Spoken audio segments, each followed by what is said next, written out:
Para siya...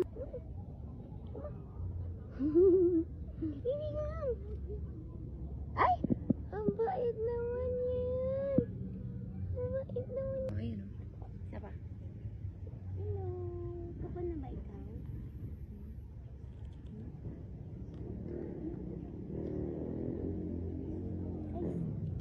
Bye-bye!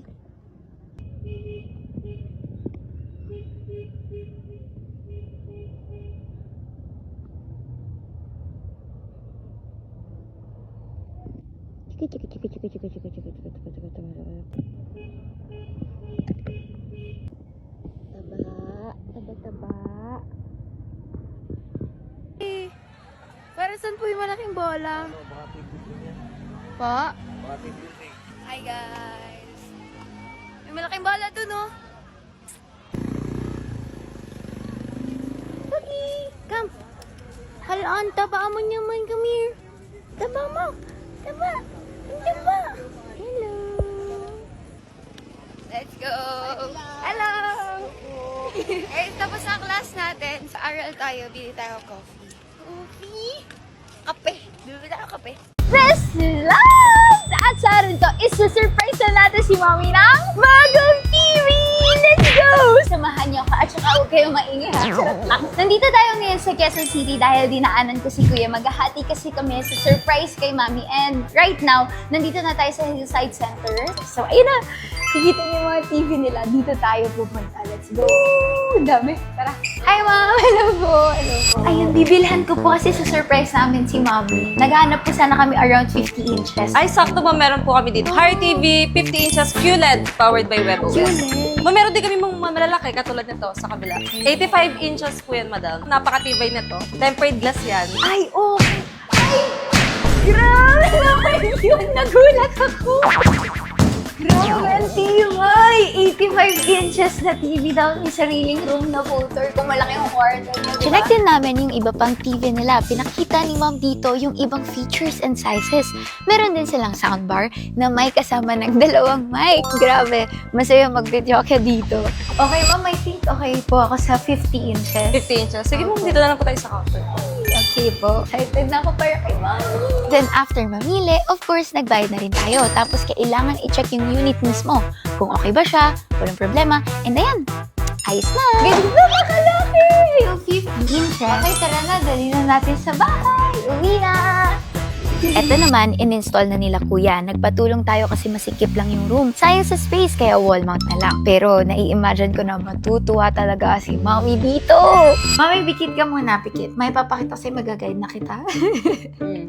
Kapikit mo na. Lakad lang. 1, 2, 3. Ano ba yan? Then, okay, slowly. Wow! May TV! May TV na ako. Dito ka. Thank you, Ben! I love you, ate ko ni Kuya dyan. I love you too. Sinurprise. Pwede ka na mag-movie nights kapag gabi dyan. Hindi na ako manunod sa cellphone. Thank you! Thank you, kuya! Thank you, ate!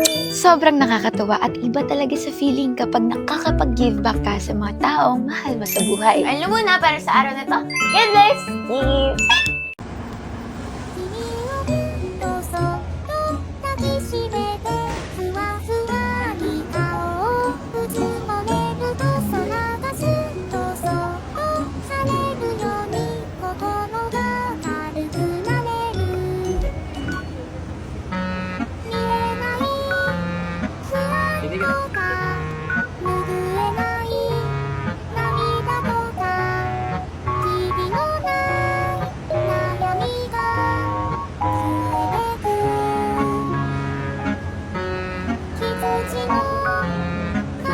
'Ang buhay, minsan nilalagay tayo sa pinakataas o pinakababa. Pag masyado kang nasa taas, minsan kailangan nating bumaba to keep ourselves grounded and to keep ourselves humble.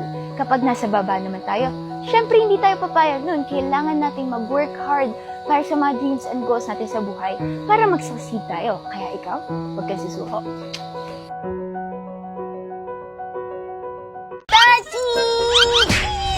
This is Lance! At sa araw na to, update sa pasaway na boto na ito. Ay sus, puro laro at kain, tulog ang gawain yan araw-araw. Ano niya yung tiyan niya? Sobrang laki ng belly. Ay, takaw-takaw na itong batang ito. Tingnan niyo naman yung ginawa niya. Ninat-ngat niya yung pagkain niya. Kaya nilagay ko sa ziplock. So, ganito yung itsura niya. Be, ngat-ngat ulit. Pero parang hindi niya nakain. So, lagyan natin na siya ng food. So, gustong-gusto niya ngayon itong cat food niya. Tinry ko to kasi specialized siya for skin and hair. Pati nga yung mga dried gusto niya. Sa iba kasi ayaw niya. Tapos, kamukha pa ni Tachiro yung model nila dito sa Mr. Vet. Ayun o, ang cute. Tabby cat. Para silang may letter M sa noo. Nabubusog na ikaw? Busog na ikaw? Nabubusog ka pala? Sobrang lakas niyang kumain kaya sobrang halaga ng diet nila. Especially yung mga cats natin are obligate carnivores. So, kailangan mataas yung protein content. So, okay ako dito. Gusto niya to. Ay, alam mo na para sa araw na to. Quick update kay Tachiro. See you next time, guys. Eat. This is lunch! At sa araw na to, nandito na tayo sa Agas-Agas Bridge! Ang tallest bridge dito sa Pilipinas!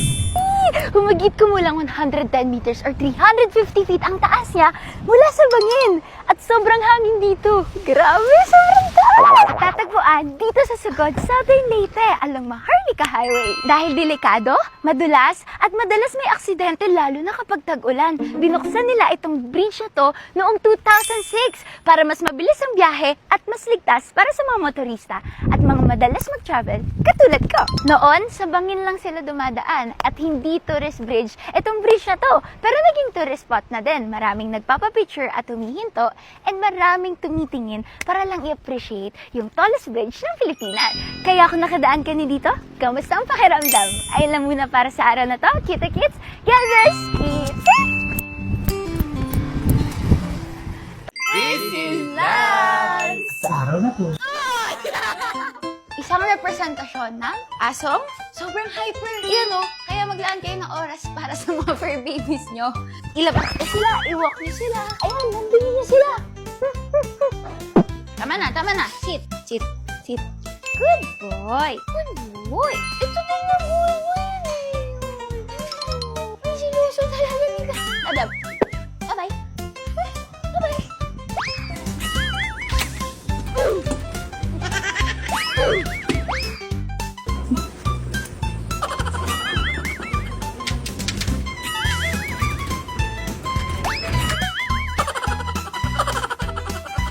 God bless Steve!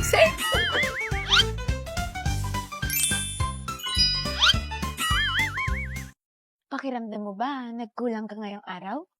Hindi mo naman palaging kailangan maging at your best because every day is your chance to grow. Kahit small steps lang.